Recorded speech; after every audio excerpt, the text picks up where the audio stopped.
함께 나눌 말씀의 제목은 관심과 정보와 기도라는 제목으로 하나님 말씀 함께 상고하시겠습니다. 관심과 정보와 기도입니다. 관심은 무슨 관심이냐? 주의 일에 대한 관심입니다. 하나님의 일에 대한 관심. 그럼 하나님께서 무엇을 주시냐? 그에 대한 정보를 주세요. 정보, 상황, 그걸 보게 하십니다.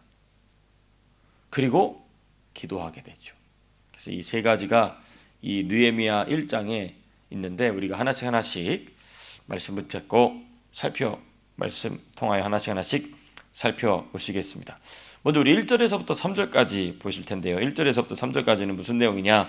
유다와 예루살렘의 형편에 관한 소식을 이 느헤미야가 듣게 됩니다.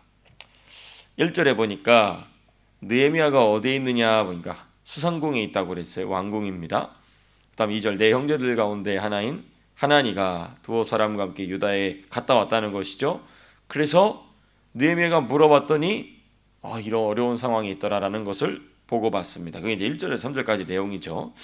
자, 먼저 이제 우리가 1절, 2절을 먼저 보시게 되면 이게 뭐냐? 약속의 땅과 자기 민족 이스라엘이죠. 하나님의 백성이죠. 관하여 항상 관심을 가지고 있었던 겁니다. 누가? 느헤미야가. 항상. 몸은 지금 어디에 있죠? 수상궁에 있죠. 멀리 이방 땅에 있습니다. 그런데 항상 어디에 관심을 가지고 있었냐? 약속의 땅, 그리고 자기 민족, 하나님 백성. 여러분, 약속의 땅은 하나님이 믿음의 조상들 아브라함과 이삭과 야곱에게 주신 땅이죠. 또 자기 민족은 곧 하나님의 백성입니다. 그러니까 느헤미야는 유다와 예루살렘의 멸망으로 인해 끌려온 포로의 후손이었습니다. 그럼에도 불구하고 왕궁인 수산궁에 머물 정도로 왕의 신뢰를 받았어요. 나중에 보니까 술 맡은 관원까지 되죠. 아주 굉장히 고위직입니다. 아주 거의 최상위, 이 제국에서 가장 최상위 신하들 중에 한 명이 됩니다. 그러므로 실력을 인정받고 왕에게 신뢰를 받을 정도였으면 자기 민족에 대해서는 이제는 잊어버릴 만하죠. 편한 인생 살고 있으니까. 그렇죠. 다른 많은 이들과 같이 자기 민족이나 약속의 땅에 관하여 관심이나 애정을 얼마든지 잃어버릴 수 있는 위치에 있었습니다. 얼마든지. 그렇습니다. 그런 점에 있어서 우리 이민사회를 보면 그렇죠. 그렇죠? 자기 민족에 대한 애정이 없죠. 네. 자기 민족에 대한 애정이 없어요. 여러분, 그러나 느헤미야는 2절의 말씀과 같이 유다와 예루살렘 사람들의 형편을 자세하게 물어봅니다. 자세하게 물어봐요.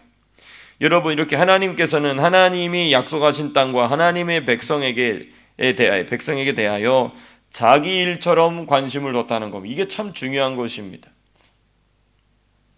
자기 일처럼 관심을 두었다. 하나님의 일에 자기 일처럼 관심을 두는 사람, 하나님이 귀하게 여기는 사람인 줄로 믿습니다. 저 여러분들이 그래야 될 줄로 믿습니다. 하나님께서 나에게 기대하시는, 내가 관심 갖기를 바라시는 하나님의 분야는 무엇일까 고민해야 돼요. 그리고 거기에 관심을 기울여야 됩니다. 나 관심이 없는데, 아니에요. 한번 해보세요. 신경을 써보세요. 거기다가 이렇게 집중을 해보세요. 그렇습니다. 그래서 하나님께서는 하나님이 약속하신 땅과 하나님의 백성에게 대하여 자기 일처럼 이건 내 일이야, 나의 일이야 라고 관심을 두고 있던 느헤미야를 하나님이 하시고자 하시는 일을 위하여 기도하게 하십니다. 그리고 그 지위를 높여주시죠. 이게 참 중요해요. 관심을 갖게 되면 하나님이 보여주십니다. 알려주십니다. 내가 뭘 해야 될지를 보여주십니다. 그리고 기도하게 하십니다. 그리고 결론이 뭡니까? 그 일을 할 수 있도록 하나님이 그 위치를 인도해 주셨다는 것이죠. 그렇습니다. 자, 그럼 이제 우리가 3절 잠깐 보시게 되면 느헤미야가 알게 된 유다와 예루살렘에 남아있는 자기 민족에 대한 소식이 무엇이었습니까? 3절 보시면 그들이 내게 이르되 사로잡힘을 면하고 남아있는 자들이 그 지방 거기에서 큰 환난을 당하고 능욕을 받으며 예루살렘 성은 허물어지고 성문들은 불탔다 하는지라. 비참한 상황이죠. 비록 포로로 끌려가지는 않았어요. 비록 포로로 끌려가지는 않았지만 그들을 보호할 수 있는 수단 자체가 완전히 사라져 버렸죠. 예루살렘 성벽도 무너져 있죠. 이방 민족의 이주 정책으로 인해서 엉망진창이 되어 버렸죠. 물론 이제 북이스라엘 부분이었지만은 이제는 보호 방법이 없으니까 북이스라엘에 있는 이방 민족들이 얼마든지라도 남쪽으로 내려와서 자리를 잡을 수 있어요. 굉장히 나중에 아니라 우리 에스라가 성전을 재건하는 그 과정을 가만히 보게 되면 이방 민족들이 호시탐탐 노리고 있는 것을 우리가 보게 되죠. 그렇습니다. 환난과 능욕을 당하고 있는 그런 비참한 상태를 두고 기도하게 됩니다. 이게 참 중요해요. 이제 그 기도의 내용이 이제 4절에서부터 11절까지 나오는 거거든요. 이게 내가 진짜 어느 한 분야에 관하여 특별히 하나님의 일에 관하여 관심을 두고 있다면 그 관심으로 말미암아 하나님이 정보를 주시고 그리고 기도하게 하십니다.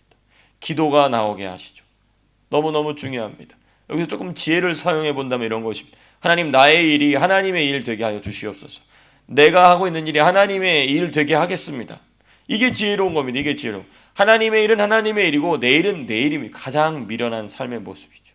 가장 어리석은 삶의 모습, 가장 무식한 삶의 모습이 됩니다. 그러나 하나님, 내 일이 하나님의 일 되게 하여 주시옵소서. 그래서 얘기하잖아요. 매사 죽게 하듯 하라 말씀하잖아요. 그렇죠? 죽게 하듯 하라. 그렇습니다. 저 바라기는 우리 청년들, 우리 학생들이 어렸을 때부터 이걸 터득할 수 있게 되기를 바랍니다. 공부하는 것부터, 어디 직장에 가서 알바하는 것부터, 내가 무슨 사업을 하는 것부터, 사람을 만나는 것부터 이것이 하나님의 일이 되게 만드는 지혜가 필요합니다. 하나님의 일이 되게 하는 지혜, 하나님의 일로 만들어버리는 지혜. 그래서 하나님이 관심을 가지실 만한 지혜로 바꾸는 것입니다. 그렇습니다. 자, 그 다음에 이제 우리 4절에서부터 11절 느헤미야가 하나님께 드린 간절한 기도의 내용이 쭉 나오게 되는데요. 이 느헤미야가 하나님께 간절한 기도를 드리게 된 시작점은 어떻게 되느냐?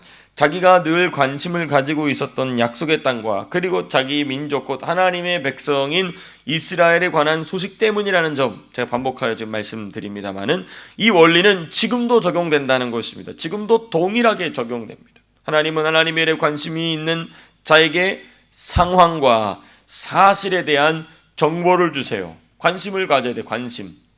정세현 목사가 한국 근현대사 잘 알잖아요. 그렇죠? 왜 그럴까요? 관심을 갖는 거예요. 관심.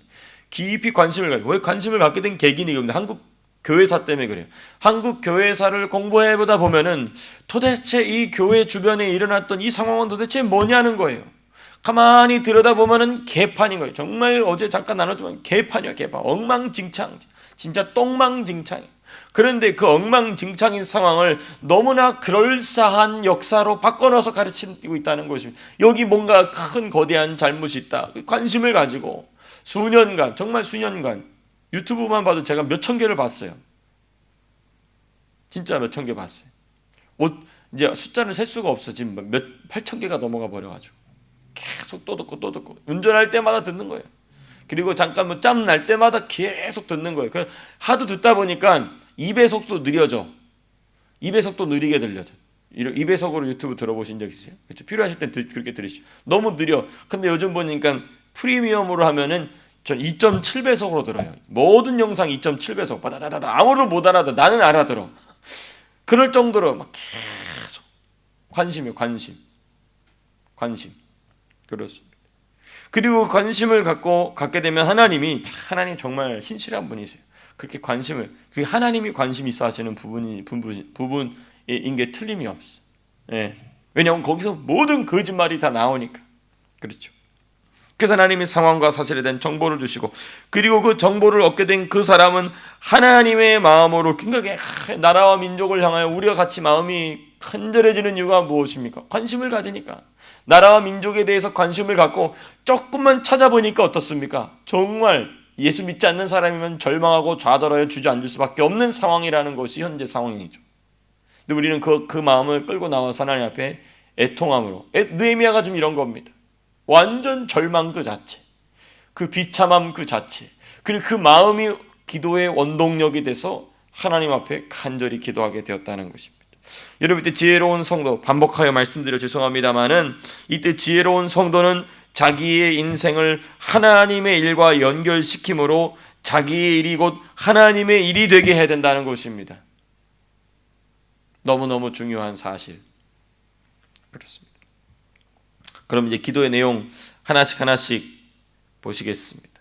4절과 5절 핵심은 이겁니다. 느헤미야의 기도의 첫 번째 부분인데요, 하나님은 어떤 분이신지를 하나님께 기도합니다. 하나님 어떤 분이신지 기도합니다. 5절 하늘의 하나님 여호와여 크고 두려우신 하나님이요, 하나님은 크고 두려우신 분이십니다. 주를 사랑하고 주의 계명을 지키는 자에게 언약을 지키시며 긍휼을 베푸시는 주여. 하나님은 언약을 지키시고 긍휼을 베푸시는 분이시다. 하나님이 어떤 분이신지를 지금 기도로 하나님께 고백하고 있어요. 이런 거죠. 나는 하나님이 이런 분이신 줄을 믿습니다. 하나님은 크고 두려우신 분이실 뿐만 아니라 언약을 지키시고 긍휼을 베풀어 주시는 분이시다. 여기서 중요한 부분이 있죠. 무엇이겠습니까? 하나님께서 언약을 지키시고 긍휼을 베푸시는 분이시다라는 것보다도 하나님은 하나님께서 하실 일이기 때문에 그게 중요한 게 아니에요. 하나님의 그런 사역이 중요하지 않다는 게 아니고, 여기서 그렇게 하나님께서 누구에게 언약을 지키시고 누가 긍휼을 받느냐, 그게 중요하죠. 하나님은 어떤 사람에게 그러한 일을 행하시느냐가 더 중요합니다. 왜? 하나님은 어련히 하나님의 일을 하시는 분이시기 때문에 그거 내가 신경 쓸 거 아니라는 거, 주제넘게. 우리가 신경 쓸 게 뭐냐?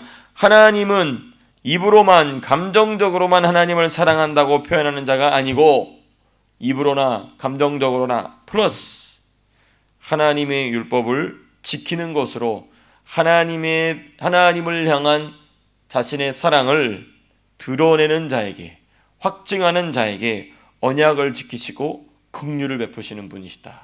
너무 중요한 부분이에요. 예. 요즘 보면 하나님이 나 은혜를 주시고 위로해, 그걸 바래요. 예, 바래야죠, 당연히. 그런데 하나님 아무에게나 그렇게 하지 않으시거든. 그러니까 자꾸 가짜 위로, 가짜 긍휼, 설교자가 어떻게 대강 이렇게 멋지게 포장을 해가지고 뭐 기가 막힌 예화, 기가 막힌 표현, 정말 따뜻한 성품 이런 거 가지고 그렇게 대충 그냥 뭉개가지고, 아닙니다. 아니에요.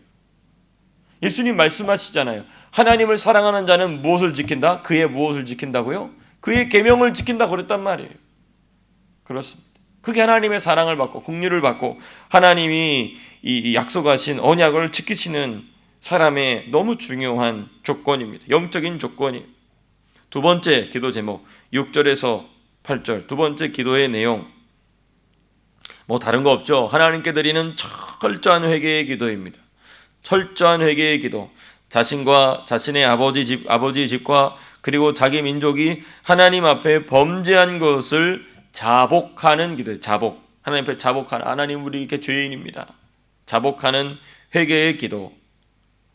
7절에 잘 나와 있죠. 주께서 주의 종 모세에게 명령하신 계명과 율례와 규례를 지키지 아니하였나이다. 그러므로 우리가 죄인입니다. 용서하여 주시옵. 철저히.